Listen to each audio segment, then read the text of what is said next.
Good morning, Kevin here, and Cynthia. Good morning. Good morning. We are in Hascombe in Surrey, and we're outside the White Horse pub.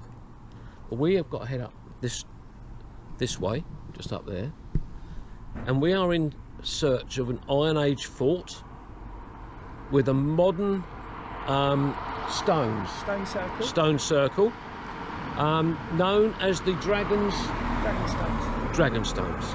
It's a good job Cynthia's here. We've just gone through that and I completely forgotten about it, so it's a good job here. So that's what we're in search of first of all, and then we might do something else. We'll see how we get on. How long this takes. Yeah, exactly. It's a bit of a muggy day, a bit overcast, but we both, well, I've got a hat on to protect my bonts because I haven't got a lot of hair, but we'll set off and see what we can find and bring it to you. Let's go.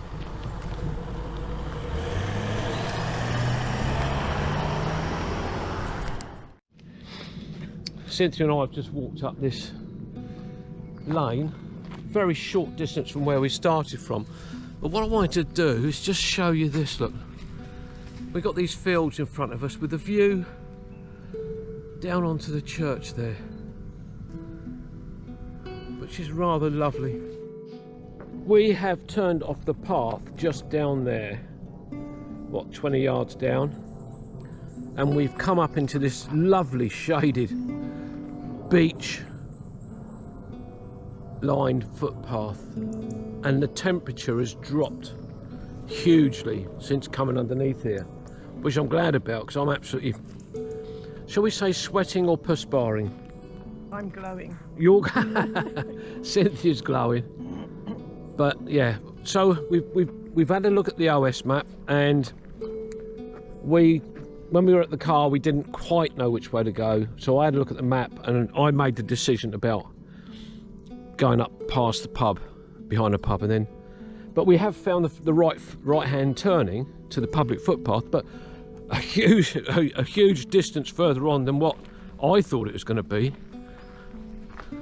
So we're now again climbing. We have been constantly climbing, but I think as Cynthia and I over the years have become used to climbing hills, we now take our time climbing the hills, because you just get yourself knackered if you try and do it too quickly. And in our advancing years, and I'm not going to say what age we are this year, but it's a year closer to what has got a 0 on it. Nearly 50, Cynthia, that's right. That's amazing. There's a bee, and I don't know whether this camera will pick it up. Oh, it's just gone. It's camera shy. Anyway, let's carry on up here, because we hope that the dragon stones are along here somewhere. Beautiful woodland though. Our friend Andrew Norris would love this, walking through these trees.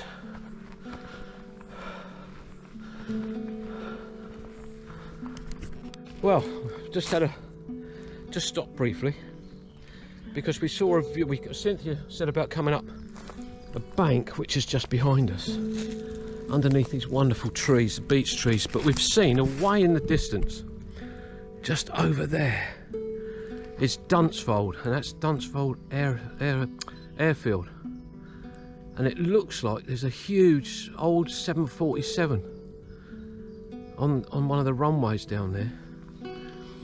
But actually, while we're here, can I take this opportunity in thanking everybody that regularly watches our videos, and I know there's people from all over the country, in the West Country and up north, but up in Blackpool there's someone called Cameron, and he's the uncle to Danny, and Danny has asked us if we would say hello to his uncle Cameron. So hi Cameron.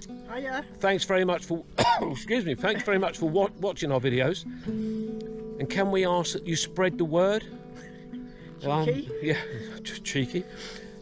Top of the Blackpool Tower. Give them a shout out to watch Kevin's Rambles. Subscribe, like and share, all that sort of stuff. But anyway, thank you very much, everybody. If any more requests, they're $5 a time. We've got to make some money out of these videos. Anyway, I'm joking. But it's very much appreciated. Thank you. Let me just show you this scene across this valley again before we head off looking for these dragon's stones. We've come through this bit of woodland. I've had to take my hat off because I was getting so hot. And we're coming into this now, bit of a mixed woodland. We've got fir trees and we've got sweet chestnut trees. And Cynthia looked at the map just now, or just a minute ago, and we think we are very close to the dragon stones. So Cynthia stopped. Oh wow, that is a sweet chestnut. That's chestnut, isn't it? That is just massive. That's as big as those ones on the ride. Yes. In Esborne, isn't it? Yes, it is. It's fought its way through all this lot. Yeah, look at this. We've got to actually walk right past it. Along a place called the Ride at Esborne. I think it's called the Ride. Where you can walk from Keldray, the cafe at Keldray, up this ride, called the Ride. And you've got these types of sweet chestnut trees either side the path, and you've got this beautiful dappled sunlight coming through. And as I've said in many videos before, sweet chestnut trees are usually cut every 25 to 30 years if they're going to be used for fencing or posts. But it is one of, well, in this bit actually there's very few sweet chestnut trees apart from this one, and that is just massive. I'm going to guess that that's got to be either 400-500 years old, thereabouts. It's just huge. But as I say, that's the only sweet chestnut in this bit of woodland that we've seen. The rest of it in here now is silver birch, which is just there in front of me, and beech trees, and of course just through there a fir plantation. So we've still not found these stones, but we'll keep going. We've actually just got to this uprooted tree. Look at the size of that root ball that's come out of the ground, and it runs right the way through here. Look at this tree, and it's still living. It's a beech tree, and it goes all the way down through there, and the branches, it's obviously been down a long time because the branches, this one it's right up to the canopy of the trees. Isn't that incredible? Likewise all the other branches as well, stretching up for the light. That's just fantastic. Incredible what nature can do when a tree of this size gets blown down but carries on living, even though the roots at the top, look, are completely rotten. Wow. The wonders of nature.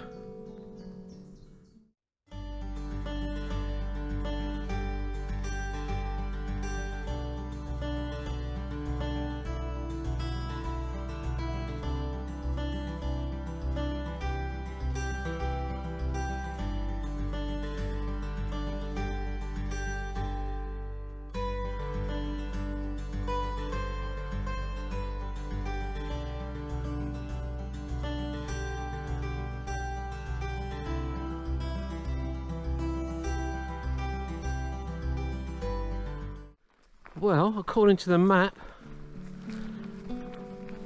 the stones, the devil's stones, dragon stones, should be up here?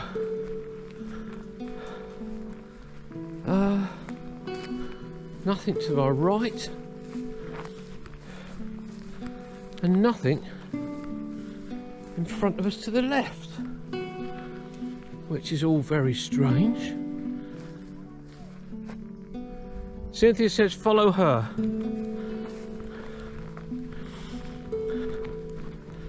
So I'm following Cynthia, and this will be back up onto the bit that I was looking onto earlier on, I believe.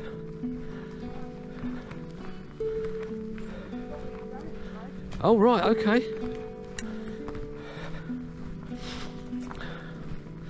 Let's keep our fingers crossed then. It was what, sorry? A minute away, yeah. We've been walking for a lot longer than a minute.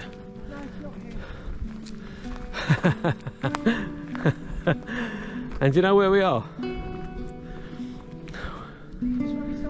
No, this is where I walked up the bank. Oh. And the log, and I looked along here. Oh, I see, the other side of it. So we've done a complete circumference of this hillside. Oh yeah, because there's... And there's Dunsfold away in the distance there. So... Well, now it's telling me we passed it. It must be down somewhere. yeah, we've got something very confused. Well, we're not confused, it's the map by the looks of it. This is us and it's saying it's there, which means we've passed it. That's us there. Yeah. That's it there. Right, okay. Do you want to retrace some of our steps? Back going down this way? Or? Well, this is, as we said before, this is all part of the hill fort. Because we're right on the top of Hascombe Hill. And the site was excavated in 1931 by a Mr. S.E. Winbolt, who dated its occupation to be 1st century BC.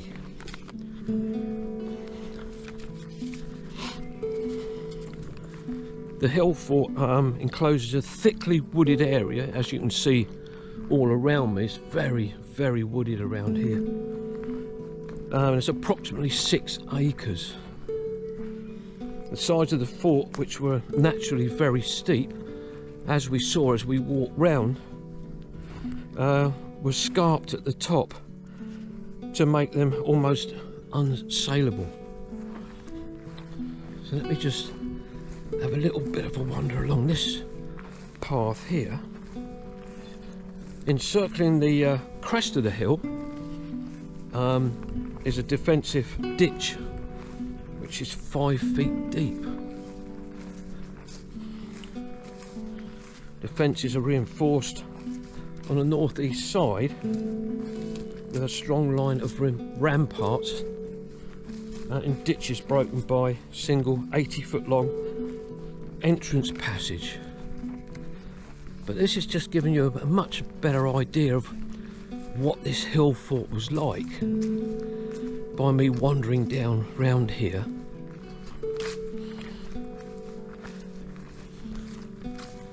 And there are 1 or 2 clearings, as you can see.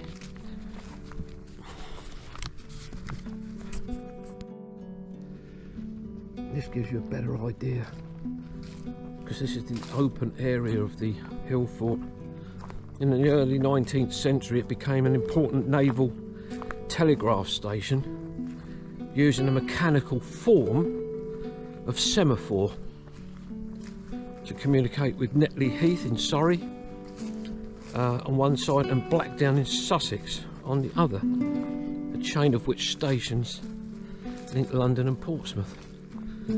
So this is the main hill fort area, which is surrounded by all the woodland.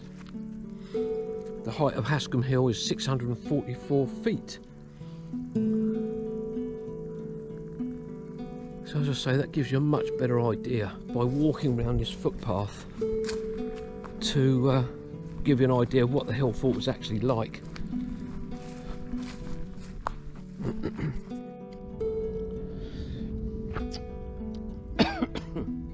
Well, what do we do? There's Cynthia. She's looking at the maps. We've got to Hascombe Hill. That's right, isn't it? Yeah, we are on the hill fort. We are on the hill fort. So the hill fort is just here, away to our... We're actually sitting on it. Well, we're sitting on it. Yeah, that's right. Yeah, I'm glad I got that bit clear. But the dragon stones, that's another issue. And the issue is because they're nowhere near here. Stupidly, because we were going to find the hill fort, we thought that's where the stones would be. Sorry, that's my phone. But it's not. Where we were earlier on, when I said that we'd taken a right-hand turning off of the first road or track we were on, we shouldn't have taken that turning. We should have gone straight on, and I think it was then turn left, wasn't it? Yeah. Turn left. It's on the lower slopes of Hascombe Hill. Lower slopes of Hascombe. Yeah, we're sitting on top, it's on the lower slopes. So we've got to retrace our steps. Ladies and gentlemen, Cynthia and I have walked, and I mean miles. Well, it seems like miles. Probably not. It's not probably, but we've walked all the way through these meadows. We've come out of those trees. We've walked right from the top of the hill up there, down through a very narrow, steep footpath. And we've come into this meadow. Now, according to the information, the stones are supposed to be here. Well, I can see nothing at all in that direction. We've just seen I don't know if it's a lady or a gentleman on a horse go down through here. So let's have a look. Gosh, and it's so muggy. As Cynthia said, it's so hot. And we were looking at the clouds in the distance, how grey it looks, and that's what we're worried about, because there is the threat of thunder, which we don't want to get caught in. We've got buzzards flying above us, just above the valley there. The camera won't pick that up. Got these great big tall, I don't know what these are, Douglas firs or pine. Oh. Yeah, it's very uneven here. Have you? Yes, Between the trees? I've just seen that. I've looked up and seen those. Oh, blimey, we've actually found them, ladies and gentlemen. Oh, that has taken some doing to find them. But let me just keep filming until we get down here. So these are the dragon stones. Dragon stones. But they're not ancient stones. Let's have a look, see what we've got here. Gosh, yeah, look at these. They're substantial stones.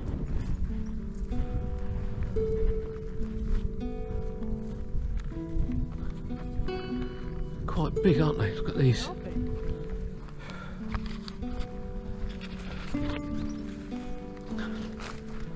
It's a modern stone circle known as the Dragon Stones. They were built between August 1998 and October 1999 by the megalithic or modern order of Druids. So let me just have a wander around so we can show you what we've got here. It took about 2 years using only people power and wooden posts and logs to get them here. That's astonishing, because they, as I say, they are substantial stones. It has 18 stones in total and an average weight, I believe, of 9 tons per stone. It marks an important solar and lunar rising and setting point. It's astonishing. They are huge stones, aren't they? Just look at them. So in this meadow, as I said, with all this really long grass all the way round. It's a shame really that the grass isn't cut, just to make it a little bit more neat and tidy. But I'm probably halfway round now.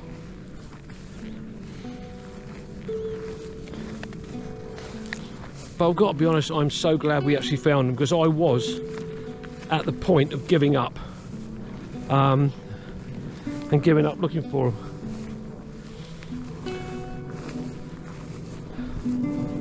I've got a little bit further to go round, and then that will be the full circumference of the stones. And then I'll have a look inside, just to stand inside. And that's it, I'm nearly there, nearly 360 degrees. And that's it, that's 360 degrees now. So let's just have a look inside here, inside these stones. They're all different shapes and sizes, you can see. Well, shapes, sizes, about 9 tons each. But yeah, different shapes. It's amazing.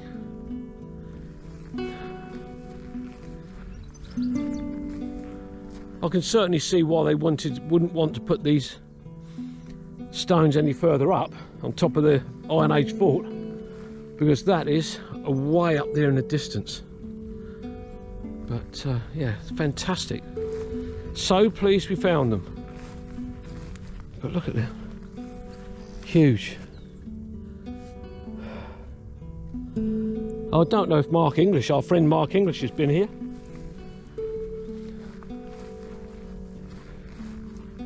Because Mark is very much into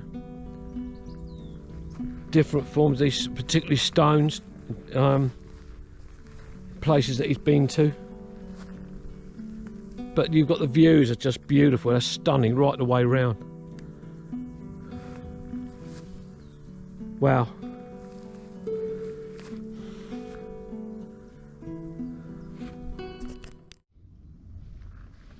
Take my hat off, let me reveal my sweaty head.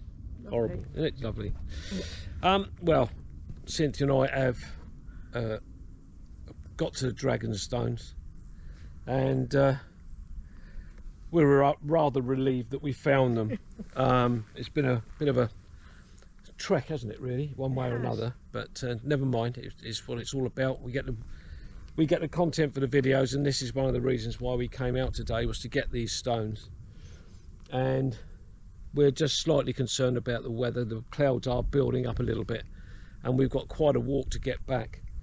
So anyway, from the middle of the Dragon Stones in Hascombe, this will be Kevin and Cynthia saying bye bye, and we'll see you on the next one. Bye bye. Bye bye bye bye.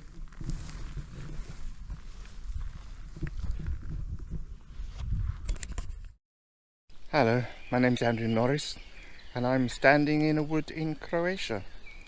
If, like me, you've just enjoyed watching Kevin's latest video, do give him a thumbs up, and if you haven't, consider subscribing. In that way you'll be kept informed of every new video that Kevin uploads. Thank you.